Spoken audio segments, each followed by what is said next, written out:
Well, how are you all doing today? Anyone hungry? Anyone care for some deep fried Mars bars? Or a triple beef patty beef burger? Or even some quadruple fried hot chips? We've got it all here, ladies and gentlemen, from pizzas to hot dogs. We've got every food you could imagine that will make your arteries clog up just by looking at us. But we taste oh so delicious. No. Get off the screen. You're giving all these good people entirely the wrong message, you rogue chicken. Good morning, everybody. I'm here to represent what you should be eating.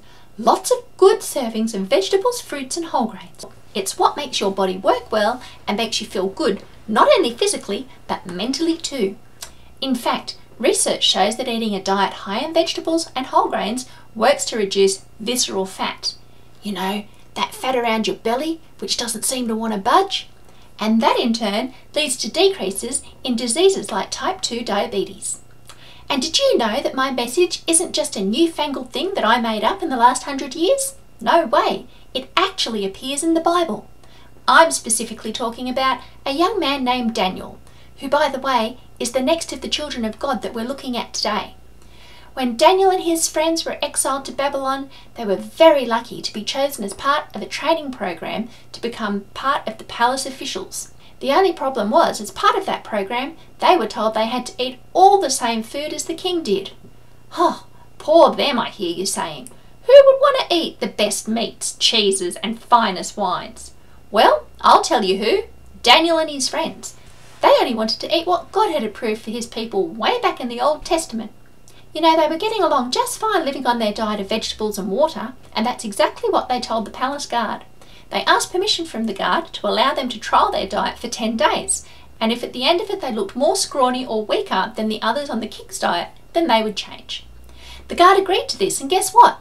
After 10 days, Daniel and his friends were much stronger, probably from the vitamins in the vegetables, much leaner from eating less fat, and more awake because they didn't have that post-sugar mid-afternoon slump than the men on the other diet. After that, the guard let them have their diet of vegetables and water for the rest of the training, and I suspect that the other men also had probably a few more vegetables and water in their diet as well.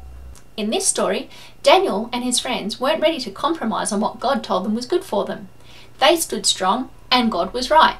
As always, what we need to remember, guys, is at the end of the day, God works for the good of those who love him. So next time we have the urge to indulge in too much of something or to do something we know wouldn't please God, have a think about how that scenario might end.